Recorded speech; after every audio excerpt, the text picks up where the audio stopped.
এখন আমরা দেখতে এসেছি করণী মাতা মন্দির। এই করণী মাতা মন্দির হলো একটি হিন্দু মন্দির যা করণী মাতাকে উৎসর্গিত করা হয়েছে। এই মন্দিরটি রাজস্থানের বিকানির শহর থেকে 30 কিলোমিটার দূরে দেশনক নামক স্থানে অবস্থিত। এটি ইঁদুরের মন্দির বা টেম্পল অফ র্যাটস নামেও পরিচিত।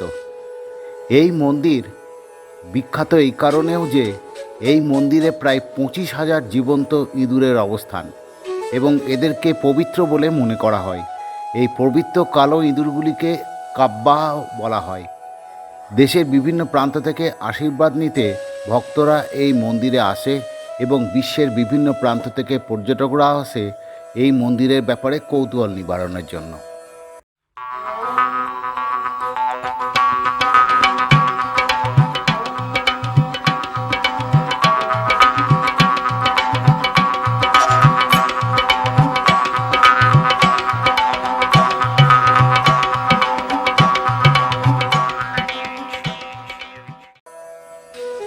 মন্দিরটি 20 শতকের গোড়ার দিকে মুঘল রীতিতে বিকানিরের মহারাজা গঙ্গা সিংজি নির্মাণ করান। মন্দিরের সামনের দিকের অংশটি সুন্দর মার্বেল দ্বারা নির্মিত এবং দরজাটি সম্পূর্ণ রৌপ্য নির্মিত। এই দরজার ওপারে চিত্রিত প্যানেল সহ আরও কয়েকটির উপর কাজ করা দরজা আছে এবং এই দরজার প্যানেলগুলিতে বিভিন্ন দেবদেবীর মূর্তি খোদাই করা আছে। এই মন্দিরের একটি গর্ভগৃহে দেবী করণী মাতার মূর্তিও আছে।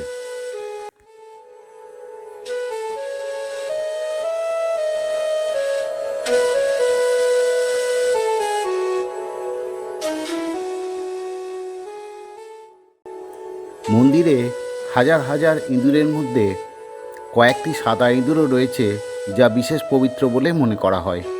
এগুলি দর্শন করা একটা বিশেষ আশীর্বাদ বলে অনেকে মনে করেন। দর্শকরা এদেরকে মিঠাই জাতীয় খাবার দেয়। উইকিপিডিয়ার একটি তথ্য থেকে জানা যায় যে এই আচার সংক্রান্ত কারণে লক্ষ লক্ষ রোগ ও মৃত্যুর ঘটনা ঘটেছে বলে মনে করা হয়। মন্দিরটি জনসাধারণের জন্য ভোর 5টায় খোলা হয়। চারণ পুরোহিতেরা মঙ্গল আরতি করেন এবং ভোগ দেন।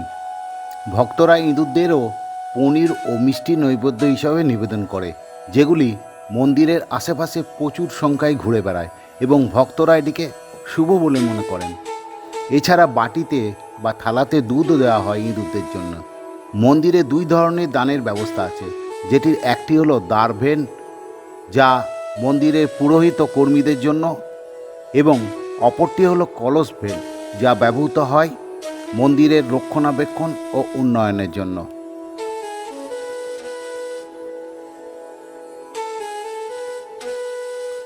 অনেক ভক্তই বিশ্বাস করেন যে ইঁদুরের লালার মধ্যে রোগ নিরাময়ের বৈশিষ্ট্য রয়েছে এবং তারা ইঁদুরের খাবার এবং দুধ ভোগ হিসাবে গ্রহণ করে। মন্দিরের বেশিরভাগ লোকেদের বক্তব্য এই যে এই মন্দিরটি বিবনিক প্লেগের আগেও ছিল। এই দেশনকে বছরে 2 বার করণী মাতা মেলা অনুষ্ঠিত হয়। প্রথম ও বৃহত্তম মেলা চৈত্র শুক্লা 1ম থেকে 10ম পর্যন্ত নবরাত্রির সময় মার্চ এপ্রিল মাসে অনুষ্ঠিত হয়। দ্বিতীয়টি সেপ্টেম্বর অক্টোবর মাসে হয়। নবরাত্রির সময় কয়েক হাজার মানুষ পায়ে হেঁটে মন্দিরে যান।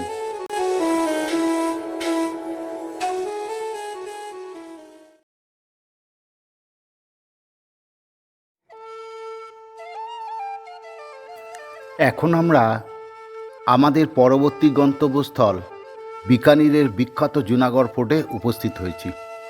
এটি ভারতের রাজস্থানের বিকানির শহরে অবস্থিত। এই ফোর্টের আসল নাম ছিল চিন্তামণি। এই চিন্তামণি ছিল গণেশের আরেকটি নাম।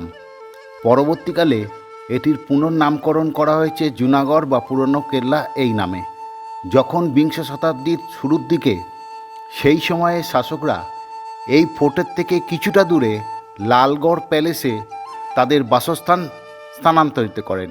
সেই সালটি ছিল 1902 সাল।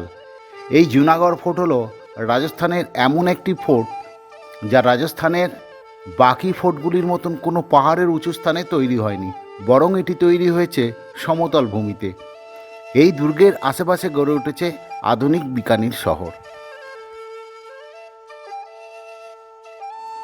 এখন বর্তমানে যে জুনাগড় ফোর্ট রয়েছে, তার পূর্বে এই শহরে প্রথম যে ফোর্টটি তৈরি হয়েছিল সেটি তৈরি হয়েছিল 1478 সালে রাওবিগার আমলে, যিনি ছিলেন মহারাজা রাওজোদার পুত্র এবং সেই সঙ্গে রাওবিকাকে এই বিকানি শহরের প্রতিষ্ঠাতাও বলা যায়। এই শহরটি প্রতিষ্ঠা হয়েছিল 1472 সালে। এই দুর্গে 7টি প্রবেশদ্বার বা গেট বা পোল আছে, যার মধ্যে প্রধান দুটি হল করণ পোল বা প্রোল এবং সুরজ পোল বা প্রোল। পূর্ব দিক থেকে প্রবেশ করার গেট করণ পোল এবং পশ্চিম দিক থেকে প্রবেশ করার গেট হলো সুরজ পোল। দর্শকদের প্রথমে করণ পোল দিয়ে পেরিয়ে সুরজ পোল দিয়ে দুর্গে প্রবেশ করতে হবে। এই করণ পোল লাল বেলে পাথর দিয়ে তৈরি এবং গেটে মোটা মোটা লোহার কাঁটা আছে, যাতে শত্রু আক্রমণের সময় হাতি সহজে দরজা ঠেলে খুলে ঢুকতে না পারে। অপরদিকে সুরজ পোল পশ্চিম প্রান্তে অবস্থিত এবং হলুদ বেলে পাথর দিয়ে তৈরি। সুরজ পোলের অর্থ সান গেট বা সূর্যদ্বার। এটি পূর্বমুখী গেট, ফলে উদীয়মান সূর্যের আলো গেটের উপর পড়েই যা শুভ বলে বিবেচিত হয়।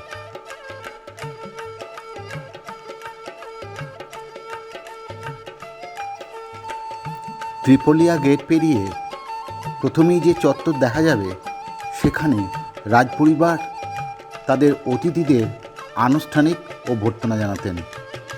এই চত্বরের সামনের দিকে একটি মন্দির আছে, যা হরমন্দির নামে পরিচিত। এটি ছিল রাজপরিবারের মন্দির। রাজপরিবারের বিবাহ অনুষ্ঠান, বিভিন্ন পূজা যেমন দশেরা, গঙ্গর ইত্যাদি এখানে অনুষ্ঠিত হতো। দশেরা উৎসবে এখানে অস্ত্র ও ঘোড়া পুজো হতো। এই মন্দিরের দেবতা হলেন লক্ষ্মীনারায়ণ। এরপরে যে চত্বরে আমরা প্রবেশ করলাম তার নাম হোলিচক। এই চত্বরের রাজা তার মন্ত্রী ও সভাসদদের সঙ্গে হোলি খেলতেন। উপর থেকে জালির জানালা দিয়ে এই হোলি উৎসব দেখতেন রাজপরিবারের মহিলারা।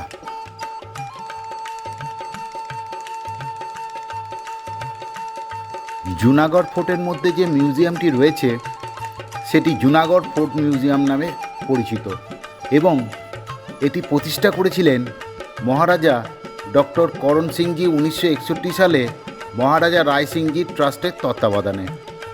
এই মিউজিয়ামে রয়েছে সংস্কৃত ও পার্সিয়ান পাণ্ডুলিপি, মিনিয়েচার পেন্টিং, বিভিন্ন প্রকার রত্ন, রাজকীয় পোশাক, বিভিন্ন ফরমান বা আদেশ, পোর্ট্রেট গ্যালারি, পোশাক, শিরস্থান, বিভিন্ন দেবদেবীর পোশাক, মিনের কাজ করা বাসনপত্র, রৌপ্যসম্ভার পালঙ্ক, হাওয়াদা এবং যুদ্ধে বাজানোর বাজনা। এই মিউজিয়ামে আরও আছে পুরোপুরি একটি বিভিন্ন অস্ত্র সম্ভারের গ্যালারি, যেগুলির মধ্যে আছে বিভিন্ন মধ্যযুগীয় অস্ত্রশস্ত্রের সংগ্রহ। এরপর আমরা যে মহলটিতে প্রবেশ করলাম সেটির নাম করণ মহল। এই মহলটি রাজা করণ সিংজি 1631 সালে তৈরি করিয়েছিলেন। এখানে বংশানুক্রমিকভাবে রাজাদের রাজতিলক অনুষ্ঠান অনুষ্ঠিত হতো। এখানে যে রূপোর তৈরি সিংহাসনটি আছে তার ওজন প্রায় 300 কেজি। এখানে যে গালিচাটি দেখা যাচ্ছে সেটি রেড ভেলভেট, সিল্ক এবং উটের উল দিয়ে তৈরি। এই সিংহাসনের উপরের ছাদের অংশে একটি টানা পাখা আছে এবং সিলিং বা ছাদের অংশটিতে কাঠের কাজ এমনভাবে করা আছে যাকে বাইরে থেকে দেখে মনে হয় এই কাজগুলি রূপোর। এছাড়া এর বাইরের সিলিংয়ের অংশটিতে এবং দেওয়ালে যেসব কাজ আছে সেগুলি সব 22 ক্যারেট সোনা দিয়ে তৈরি। এই ফোর্টে 7টি দরজা ছাড়াও আছে বেশ কয়েকটি প্রাসাদ, মণ্ডপ এবং হিন্দু ও জৈন মন্দির, যেগুলি 16শো শতাব্দীর প্রথম দিকের। এই দুর্গে দেখা যাবে রোজ রেড স্যান্ডস্টোন বা গোলাপি লাল বালিপাথরের ওপর খোদাইয়ের কাজ। প্রাসাদগুলির ভিতরের কারুকার্য ও অঙ্কন রাজস্থানী স্টাইলের। এরপর আমরা যে চত্বরে প্রবেশ করলাম সেখানে যে মহলগুলি আছে সেগুলির নাম হলো বাদল মহল, অনুপ মহল, ফুলমহল ও চন্দ্রমহল।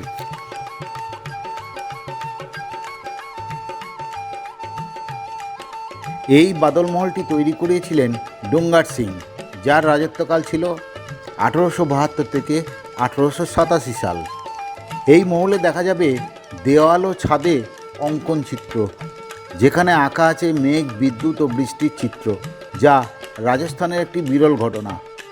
এছাড়া এখানে আছে ভগবান বিষ্ণু, লক্ষ্মী ও তাদের বামন অবতারের মূর্তি। এই চত্বরটি সবচেয়ে পুরনো ও সুন্দর। এই সময়ে এটি একটি নৃত্যাঙ্গন ছিল। ফুলমহল। এই মহলে আছে একই সঙ্গে ফুল ও চন্দ্রমহল। কেল্লার এই অংশটি সবচেয়ে পুরনো অংশ। এখানে যে পেন্টিংগুলি দেখা যায় সেগুলি প্রায় 360 বছরের পুরনো। এই মহলের সিলিংয়ের নিচের দিকে বিভিন্ন দেবদেবতার অবতারের ছবি আঁকে, যেগুলি কৃষ্ণ অবতার, বরাহ অবতার, মীন অবতার, রাম অবতার, কৃষ্ণ অবতার ইত্যাদি। এই মহলে একটি শ্বেতপাথরের সূর্য দেবতার মূর্তি আছে, যেটি একটি রথের ওপর 7টি ঘোড়ায় টানা। এছাড়া এই ঘরে বিকাজির একটি পেন্টিং আছে। পেন্টিংয়ে দেখা যাবে বিকাজি যোধপুর থেকে বিকানির রাজ্য স্থাপনের জন্য প্রথম আগমন, সঙ্গে 500 সৈন্য, ঘোড়া, সিংহাসন, ঢোল ইত্যাদির ছবি। এই পেন্টিংয়ে আঁকা জিনিসগুলি এই ঘরে সংরক্ষিত আছে।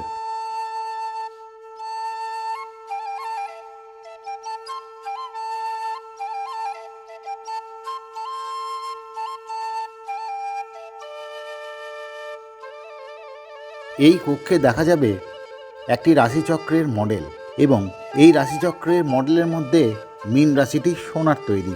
কোনো রাজা রাজ্যাভিষেকের সময় যে শোভাযাত্রা বের হতো, সেই সময় রাজার পিছনে পিছনে এই রাশিচক্রের মডেলগুলি নিয়ে যাওয়া হতো। এখানে যে তলোয়ারের ছবি দেখা যাচ্ছে, তার মধ্যে সবচেয়ে বড় তলোয়ারটির ওজন 25 পাউন্ড বা 11 কেজির একটু বেশি। এই ভারী তলোয়ারই প্র্যাকটিস করার জন্য ব্যবহৃত হতো, যাতে পরবর্তী ক্ষেত্রে লড়াই করার সময় যে কোনো তলোয়ার সহজেই চালানো যায়। ঐতিহাসিক তথ্য থেকে জানা যায় যে বিভিন্ন সময়ে পুনঃ পুনঃ আক্রমণ সত্ত্বেও শত্রুরা এই দুর্গের দখল নিতে পারেনি। কেবলমাত্র কামরান মির্জা, যিনি ছিলেন সম্রাট বাবরের দ্বিতীয় পুত্র, একদিনের জন্য একা এই দুর্গের দখল রেখেছিলেন, যখন তিনি 1534-এ রাও জয়েদ সিংয়ের আমলে বিকানির আক্রমণ করেছে। এরপর আমরা যেখানে এলাম, এটি দেওয়ানি খাস নামে পরিচিত। 1669 সময়ে এটি তৈরি হয়েছিল। 56 কেজি সোনা এর কারুকার্যে ব্যবহৃত হয়েছিল। এখানে বেশ কিছু আয়নাও কারুকার্যে ব্যবহৃত হয়েছিল, যেগুলি সিরিয়া থেকে আনা হয়েছিল। এর ভেতরে যে ল্যাম্পগুলি ছিল, সেগুলি যখন রাত্রিতে জ্বালানো হতো, তখন ওই আলো, আয়না ও সোনার কারুকার্যের ওপর প্রতিফলিত হয়ে এক মোহময় পরিবেশ গড়ে উঠত। এই ছাদের অংশ কারুকার্য ছিল কাঠের। মেঝেতে যে কার্পেটটি আছে, সেটি মহারাজা গঙ্গা সিংজির আমলে পশ্চিমী ডিজাইনে এই ঘরের মাপেই তৈরি করা হয়েছিল। এই ঘরে বেশ কিছু তরোয়াল, কাঁটা, করাতের মতো ধারালো জিনিস রাখা আছে। সিদ্ধা নামের এক ধরনের জাতি, যারা ঈশ্বরের আশীর্বাদপ্রাপ্ত বলে মনে করা হয়, তারা এইসব তরোয়াল, কাঁটা, জ্বলন্ত কয়লার ওপর সহজেই হাঁটতে এবং নাচ করতে পারত। তাদেরই কয়েকজনের ছবি এখানে সাজিয়ে রাখা আছে।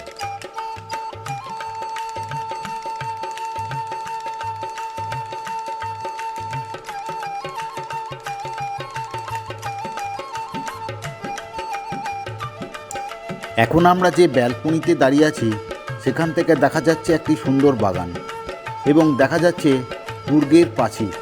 এছাড়া এখান থেকে দেখা যাবে ছাপাখানা, তোপখানা, ঘোড়া ও হাতিশালা, এবং একটি শিব মন্দির।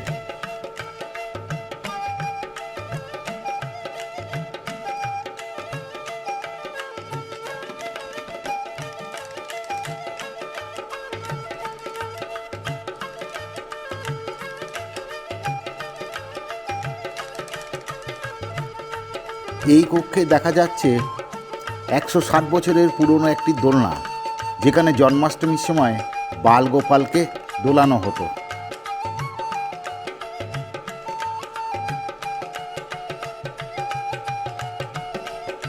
জুনাগড়ের প্রাসাদগুলিতে বিভিন্ন কক্ষ রয়েছে, যেহেতু প্রত্যেক রাজা তার পূর্বসূরিদের কক্ষে থাকতে চাইতেন না এবং প্রত্যেকেই নিজের নিজের সময়ে আলাদা আলাদা কক্ষ নির্মাণ করিয়েছিলেন।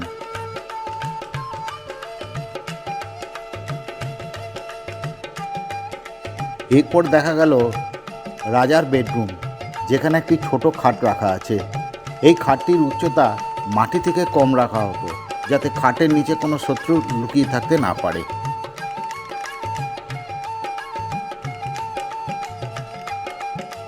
দুর্গে বিভিন্ন রীতি স্থাপত্য শৈলীর নমুনা দেখা যায়, সেই জন্য একে সম্মিলিত সংস্কৃতির প্রকৃত চিত্রায়নও বলা যায়।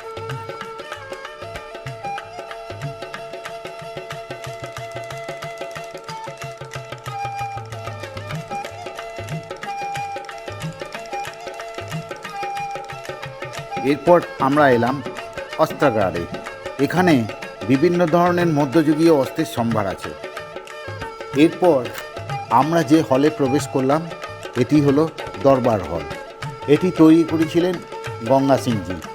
গঙ্গা সিংজির রাজত্বকাল ছিল 1887 থেকে 1943 সাল।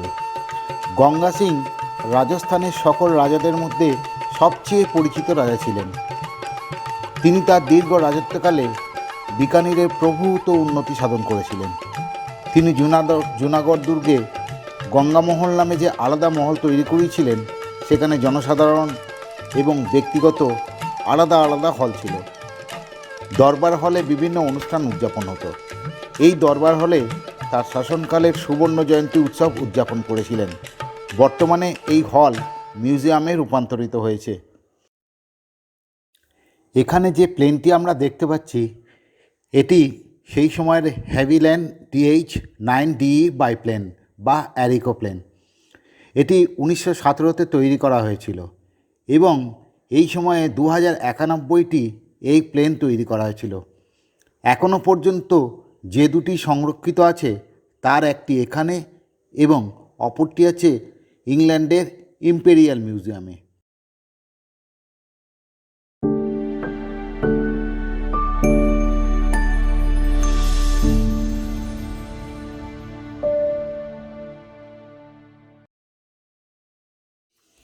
এখন আমরা এসেছি বিকানিরের ক্যামেল ব্রিডিং ফার্ম বা ভারতের একমাত্র জাতীয় উট গবেষণা কেন্দ্র, যেটি ভারতের রাজস্থান রাজ্যের বিকানির শহর থেকে মাত্র 8 কিলোমিটার দূরে অবস্থিত।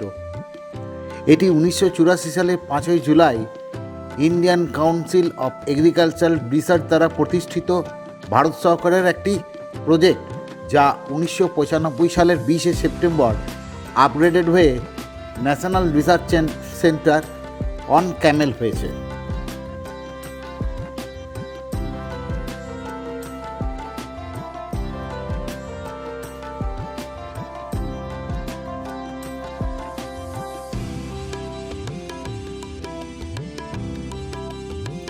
এখানে বিভিন্ন প্রজাতির উটের সংগ্রহ আছে, যেমন বিকানেরি, জয়সলমেরি, কাচ্চি গুজরাটি, মেওয়াড়ি, জেলোরি ক্যামেল।